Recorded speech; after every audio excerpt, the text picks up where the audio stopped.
October 2023થી December 2023 દરમિયાન ભારત જેમાં જોડાયેલું હોય એવી લશ્કરી કવાયતો, આપણે ડિફેન્સ એક્સરસાઇઝીસ કહીએ, જેનું જે આયોજન થયું છે એની ઉપર આપણે અભ્યાસ કરીશું. ઓક્ટોબરથી ડિસેમ્બર 2023 સર્વપ્રથમ લઈશું આપણે નેટપોલરેક્સ કવાયત, જે 9મી કવાયત હતી નવેમ્બર 2023માં.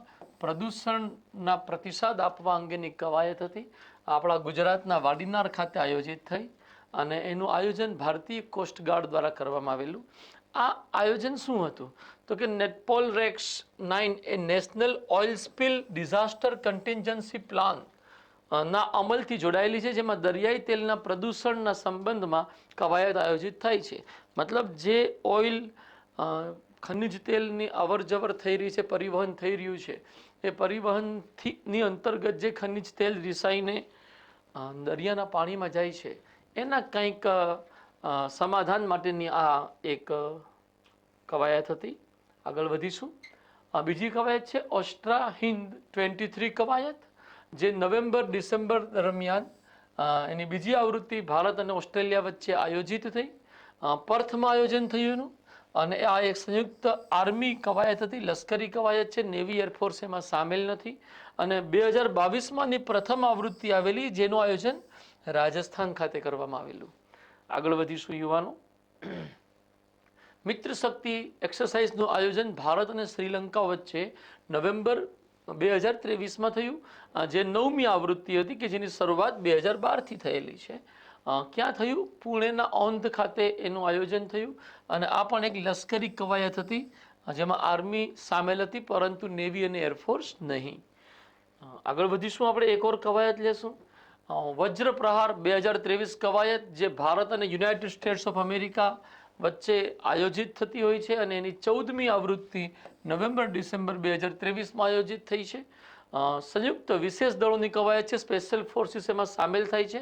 અને આ કવાયત ભારતના મેઘાલયના ઉમરોઈ ખાતે આયોજિત કરવામાં આવી. આ કવાયતની પ્રથમ આવૃત્તિ 2010માં આયોજિત થયેલી અને 13મી આવૃત્તિનું આયોજન જે આવનારા વર્ષમાં થશે, પાછલા વર્ષમાં થયું, એ બકલો હિમાચલ પ્રદેશમાં થયેલું. 14મી આવૃત્તિ આપણે જાણીએ છીએ મેઘાલયમાં છે. કોર્પેટ એન્ડ એક્સ બોંગસાગર કવાયત 7થી 9 નવેમ્બર 2023 દરમિયાન ભારત અને બાંગ્લાદેશ વચ્ચે બંગાળની ઉત્તરી ખાડી એટલે બંગાળના અખાતમાં આયોજિત થઈ. બોંગો સાગરની આ ચોથી આવૃત્તિ હતી અને કોર્પેટ એક્સરસાઇઝની આ 5મી આવૃત્તિ હતી. બંનેનું સ્વરૂપ કેવું છે? બંને નેવી એક્સરસાઇઝ છે, નૌકાદળ બંને દેશોના એમાં જોડાય છે. કઝિન્દ 2023 કવાયત કે જે 7મી આવૃત્તિ હતી અને જે 30 ઓક્ટોબરથી 11 નવેમ્બર 2023 દરમિયાન ભારત અને કઝાકિસ્તાન વચ્ચે આયોજિત થઈ. એનું સ્થાન કઝાકિસ્તાનમાં હતું, ભારતમાં નહીં. સ્થાનનું નામ છે ઓતાર. 2016થી ભારત અને કઝાકિસ્તાન આ કવાયત કરી રહ્યા છે અને તેનું સ્વરૂપ કેવું છે તો કે સંયુક્ત લશ્કરી કવાયત છે. આ વર્ષે વાયુસેનાના સમાવેશ સાથે તે દ્વિસેવા કવાયતમાં પરિવર્તિત કરવામાં આવી છે. દેટ મીન્સ એમાં હવે લશ્કર અને વાયુસેના, આર્મી અને એરફોર્સ બંનેનો સમાવેશ કરવામાં આવ્યો છે. આગળ વધીશું. EU અને ભારત વચ્ચે પ્રથમ સંયુક્ત નૌકા કવાયતનું આયોજન ઓક્ટોબર 2023માં ગિની અખાતમાં થયું છે. બે ઓફ ગિની, યુવાનો આફ્રિકાનો જે તટ છે આપણે પશ્ચિમ દિશામાં, એનો ઉત્તરી હિસ્સો ગિની તટ કહેવાય છે. ત્યાં આયોજન થયું. આ નૌકા કવાયત હતી અને એમાં ભારતના એક જે નૌકાદળના જહાજે સામેલગીરી કરી, એનું નામ છે INS સુમેધા. હરિમૌ શક્તિ 2023 કવાયતનું આયોજન ભારત અને મલેશિયા વચ્ચે થયું ઓક્ટોબર નવેમ્બર 2023, કે જેનું સ્થાન ઉમરોઈ છાવણી મેઘાલય. અગેન ઉમરોઈ બીજી વખત છે આપણી સમક્ષ આવ્યું, છેલ્લા 3 મહિનામાં 2 વખત મેઘાલયમાં કવાયત થઈ છે. આનું સ્વરૂપ લશ્કરી કવાયત આર્મીનું છે.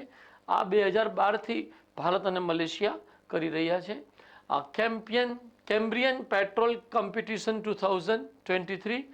કેમ્બ્રિયન પેટ્રોલ કોમ્પિટિશન એક યુવાનો લશ્કરી એક્સરસાઇઝ છે, એક સ્પર્ધા છે જેમાં જુદા જુદા દેશો ભાગ લે છે.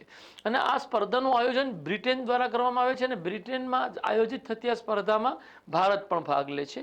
કઈ રીતના આની અગત્યની બાબતો આપણા માટે છે એ આપણે જોઈએ. સૌથી પહેલાં તો એનું આયોજન ઓક્ટોબર મહિનામાં થયું છે અને યુનાઇટેડ કિંગડમના વેલ્સ ખાતે થયું છે. બ્રિટનમાં થયું. આ સ્પર્ધાની શરૂઆત 1959માં એક ઇવેન્ટ, એક કાર્યક્રમ તરીકે થઈ હતી અને એનું આયોજન બ્રિટિશ આર્મી કરતી હોય છે. એનું સ્વરૂપ આ આંતરરાષ્ટ્રીય સૈન્ય પેટ્રોલિંગ કવાયત છે, જેની અંતર્ગત પેટ્રોલિંગની ઉપર ખાસ ધ્યાન અપાય છે. ભારતનું પ્રતિનિધિત્વ આ વર્ષે 2023માં ગોરખા રાઇફલ્સ 3x5, જેને આપણે ફ્રન્ટિયર ફોર્સ કહીએ છીએ, એના દ્વારા કરવામાં આવ્યું છે. આ વખતમાં જે કોમ્પિટિશન હતી એમાં ભારતની સેનાને ગોલ્ડ મેડલ મળ્યો છે. આપણા માટે એક ગૌરવપૂર્ણ અચીવમેન્ટ કહી શકાય. સંપ્રતિ 11 કવાયત જે ભારત અને બાંગ્લાદેશ વચ્ચે આયોજિત થઈ છે, ઓક્ટોબર 2023માં અગેન મેઘાલય ઉમરોઈ ખાતે આયોજિત થઈ. આ પણ એક લશ્કરી કવાયત છે અને આની શરૂઆત 2009થી થઈ છે. એ દ્રષ્ટિથી આ 11મી હતી, એટલે દર વર્ષે નથી થતી, અમુક વર્ષે ગેપ પણ છે આમાં. ચક્રવાત 2023 કવાયત 9 થી 11 ઓક્ટોબર 2023 દરમિયાન ગોવામાં આયોજિત કરવામાં આવી. નામથી જ ખબર પડી જાય આપત્તિ વ્યવસ્થાપનથી જોડાયેલી હશે. ભારતીય નૌકાદળનું આયોજન હતું. 2015થી આ આયોજન કરવામાં આવી રહ્યું છે નૌકાદળ દ્વારા, પહેલી વખત 2015માં કરેલું. ચક્રવાત એક સંયુક્ત માનવતાવાદી સહાય અને આપત્તિ રાહત કવાયત છે કે જેનો પ્રારંભ 2015થી થયો. યુવાનો, ચક્રવાત 23ના સંબંધમાં અગત્યની અન્ય માહિતીઓ પણ છે. નંબર 1 કે એમાં ભારતીય સંગઠનો કયા કયા હતા જે ભાગીદાર બન્યા, તો કે ભારતીય સેના, ભારતીય નૌકાદળ, ભારતીય વાયુસેના, આર્મી, નેવી, એરફોર્સ ત્રણે આવી ગયું.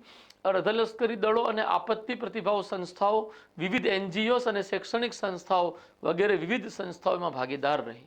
આંતરરાષ્ટ્રીય ભાગીદારોમાં કયા કયા દેશો છે? કોમોરોસ છે, મેડાગાસ્કર છે, માલદીવ્સ છે, મોરિશિયસ છે, મોઝામ્બિક, સેશલ્સ, શ્રીલંકા અને તાંઝાનિયા સહિત 8 મૈત્રીપૂર્ણ વિદેશી રાષ્ટ્રોના પ્રતિનિધિઓએ પણ આ કવાયતમાં સક્રિય રીતે ભાગ લીધો હતો.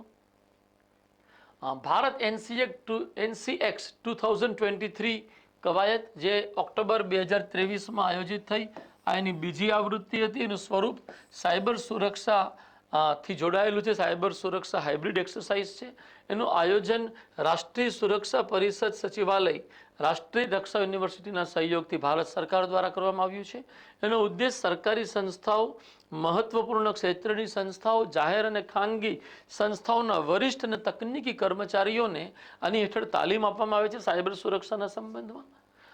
પ્રથમ ત્રિપક્ષીય દરિયાઈ ભાગીદારી કવાયત સપ્ટેમ્બર 2023માં ભારત, ઓસ્ટ્રેલિયા અને ઇન્ડોનેશિયા વચ્ચે આયોજિત થઈ. ભારત ઓસ્ટ્રેલિયા વચ્ચે થતું આવ્યું છે, ભારત ઇન્ડોનેશિયા વચ્ચે કવાયત થતી રહી છે. બટ આ ત્રણેય ભેગા થઈને કરી એવી પહેલી નૌકાદળ સંબંધી નેવી એક્સરસાઇઝ રહી, જે દરિયાઈ કવાયત છે. આપણે એને સમજી ચૂક્યા છીએ.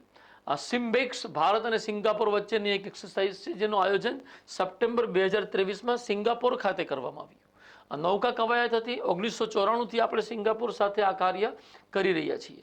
મારા યુવાનો, ઓક્ટોબરથી ડિસેમ્બર સુધીના તમામ અગત્યની લશ્કરી કવાયતોનો અભ્યાસ કર્યા પછી આપને એક સૂચના, એક માહિતી આપવા માંગીશ કે અમે ઓક્ટોબર મહિનામાં, જે સપ્ટેમ્બર ઓક્ટોબર મહિનામાં અમે જાન્યુઆરી 2023થી લઈ સપ્ટેમ્બર 2023ના કરંટ અફેર્સથી જોડાયેલી તમામ અગત્યની લશ્કરી કવાયતોની એક અલગ જ વિડીયો બનાવેલો. એ વિડીયો અમારી જે current affairs device of prelim special current affairs હતું, એ કરંટ અફેર્સના ભાગ 5માં આપને મળી જશે. તો આ વિડીયો જોયા પછી તમે જો ભાગ 5 વાળો અમારો આ વિડીયો અમારા યુટ્યુબ ચેનલ ઉપર જઈને આપ જોશો તો આપને આખા વર્ષની તમામ કવાયતો લગભગ 25થી 30 મિનિટમાં સંપૂર્ણપણે રિવાઇઝ થઈ જશે. અને એમાંથી એકાદ પ્રશ્ન આવે તો ડેફિનેટલી આપણા માટે 25થી 30 મિનિટ એકદમ ઉત્પાદકતાવાળી ગણાશે, પ્રોડક્ટિવ ગણાશે. તો પ્લીઝ આ પણ જોઈ લેજો. લેક્ચરને, આ સેશનને અહીંયા વિરામ આપીએ છીએ. વિડીયોને લાઇક કરશો અને જો કોઈ સમસ્યા, કોઈ સજેશન હોય તો કમેન્ટ સેક્શનમાં આપ પોતાના વિચારો રજૂ કરી શકો છો. Thank you very much. જય હિન્દ. નમસ્કાર.